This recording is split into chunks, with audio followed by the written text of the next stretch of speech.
Hello and welcome to what will be a slightly different video this time. I have wanted to do a small opinion piece for quite some time, so now's a better time than any. And I'm going to address some of the lies, myths and things we should change regarding the knowledge. My name is Dean Warrington. I have been involved with the knowledge of London one way or another since 1994. I am a licensed London taxi driver as well as the founder of Wizan Knowledge School.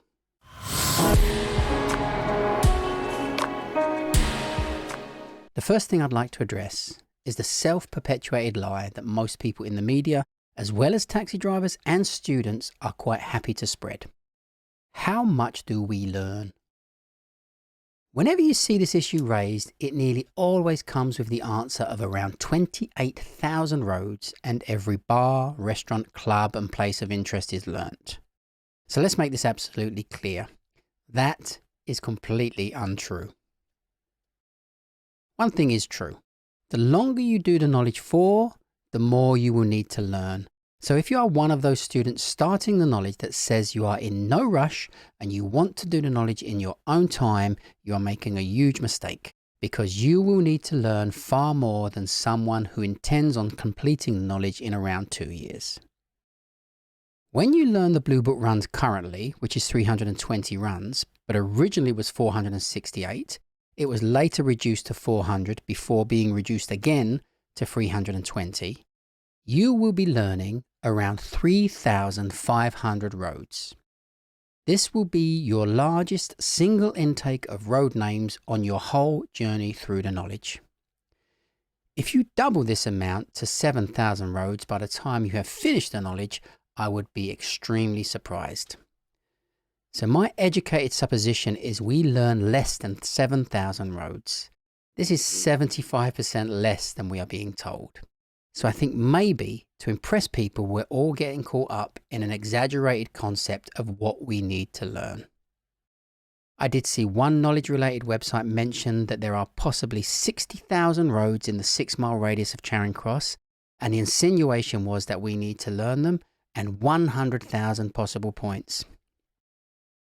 Now the thing is, I am pretty sure that there is not 60,000 roads in a 6-mile radius of Charing Cross, and as far as I can research, there are around 28,622 roads, which I think is the number of roads entirely in the Greater London area. And I suspect that this is where most often we hear the number 28,000 mentioned. Next, we have the number of places of interest to be learnt. So admittedly, the examiners can ask you almost anything. Although some years back, TfL compiled a list of things that can no longer be asked, such as blue plaques and statues, amongst other things. And the fact is, you are more likely going to be asked places from a pool of points that are in the examiner's repertoire. This repertoire expands and changes over time. So let me give you some statistics. There are around 9,000 points asked in any one year, 4,000 of which will have been asked only once. The odds of a point that has been asked once only being asked to any particular person from 1,000 students is 40 million to 1. 50% of the points asked each year are asked 2 times or less. If you knew the 5,000 other points asked 2 times or more, you will statistically know enough points on any appearance to be able to run enough runs to score. On 56s, there are less than 3,000 points asked each year, 30% of which are asked 10 times or less. This is why you only need 1,500 points for your first appearance, and also why you should make sure you are pointing the stuff with the highest repetition to statistically give yourself the best chance. If you are mindlessly pointing, you are picking up 50 to 60% waste. On 28s and 21s, the pool of points expand to around 6,000 different points. This will obviously contain overlap from the points on 56s. That is why 6,000 points is enough to complete the knowledge. There will maybe be an appearance that you will sit where you knew none of the points of interest asked to you. If that's the case, there would have been no possible way you could have studied to achieve the knowing of those places. It would have been impossible.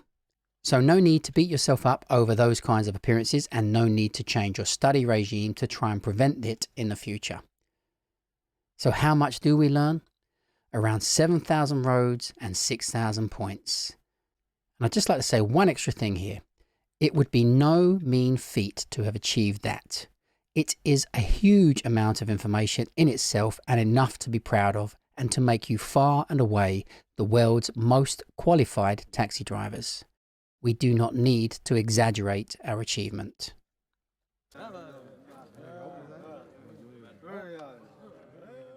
For the 25 years I've been teaching the knowledge, I have never suggested that anyone follow the technique put forward by TfL. And here's why. It is a task, not a technique. It is a workload, not a study program. If you use this method, you will take longer and will find it harder to reach your overall goal.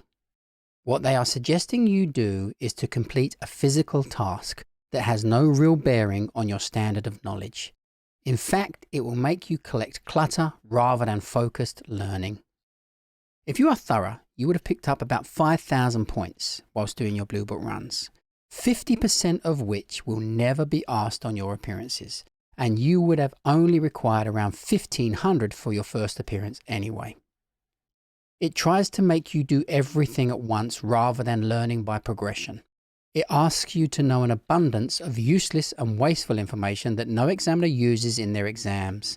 It is not methodical, it is not based on any modern learning technique, and it is completely unfocused. Your goal is to pass the exams and become a licensed London taxi driver as soon as possible. The examiner's goal is to judge if you are good enough. Beyond that, it is a very out-of-date and unnecessary idea for them to suggest the same technique of study that has been suggested for the past 70 years or so.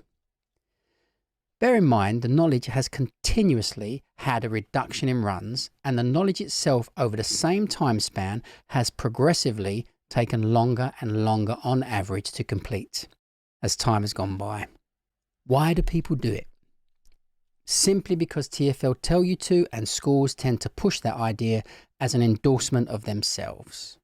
And why should it take longer to learn less information than 30 years ago? It's simple. The questions get harder and harder as each examiner raises the level each time, and their suggested technique has no bearing on your efficiency to study or learn, which leads me nicely to my next subject. Is the knowledge getting easier?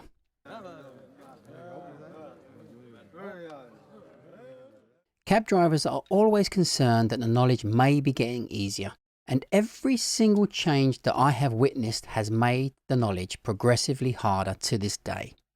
Getting more difficult is not an issue. If there are plenty of candidates doing the knowledge, it would only be fair that the standards are raised and the best of the best get through first. But currently, that battle is lost.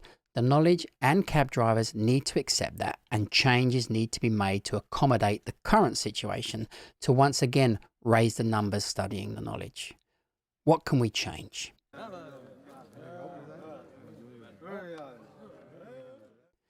There are two major changes that should take place immediately.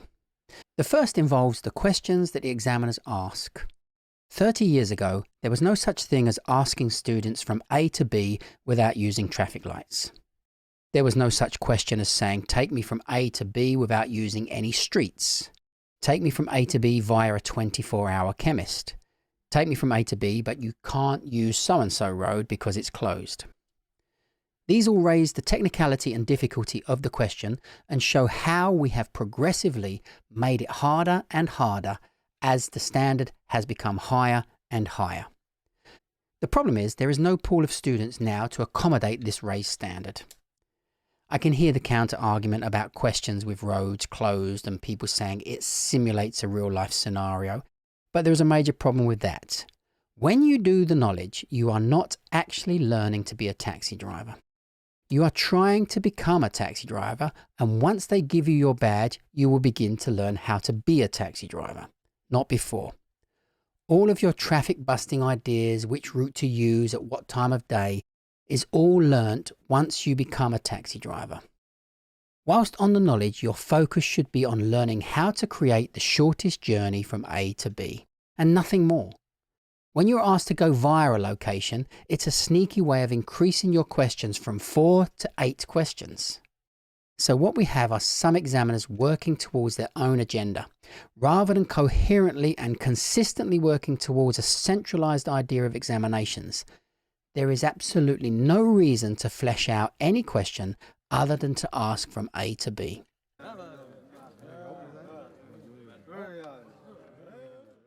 The next thing that should change is redlining. When this system was created, this was the one major confusing issue that I didn't like at all. But I understood why it was being implemented. And it was because at that time, there was a vast amount of people signed on and signing on to the knowledge with the intention of just taking appearances in the hope that one day they will get a badge anyway. Now, these people had the lowest standards of technical skill and were clogging up the system. So to discourage them, a system was created whereby you could actually go backwards. Now, because the knowledge is effectively a queuing system for giving out badges, unlike other cities that rely on a financial system, these people were just trying to join the queue. But here lies the major problem with redlining. I cannot think of a similar educational testing system whereby any previous exams passed amount to failing and can be removed. You either pass those appearances or not. How can they be taken away from you? Next is the discriminatory nature of this system, as it makes the knowledge harder for the weakest.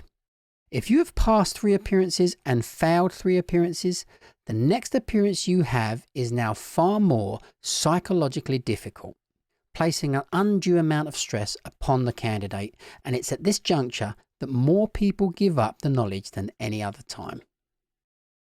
Quite simply, there is absolutely no need for redlining anymore. Students should remain on the level until the examiner decides they are ready for the next level. There are not thousands of candidates clogging up the system, and even if there were, it would still be an unfair system. I have heard a few pro-arguments for keeping redlining, and they're generally along the lines of, I had to do it, so why shouldn't they? That really isn't an argument to say it works or doesn't work. It's more of a shameful, selfish and jealous kind of nature. Redlining is a modern thing, and just because you were part of that system does not make it something good. The other argument is its character building. Well, we are not on a yoga retreat or an Anthony Robbins NLP course. Character building has nothing to do with the knowledge. You are all adults looking for an occupation. The education of learning London's routes, roads, places is plenty enough. We do not need to throw in character building. These 2 relatively small changes, I think, will go a long way towards encouraging people back onto the knowledge and solving the current problems we're facing. So that's it for this video. I do think truly being a licensed London taxi driver is one of the finest achievements you can do. It is still absolutely worth it, and things will get better, I'm sure. Put your comments below, subscribe if you can. I'm currently working on 2 videos, one for pointing and one for the final part 4 of my route calculation course. Take care and see you on the next one.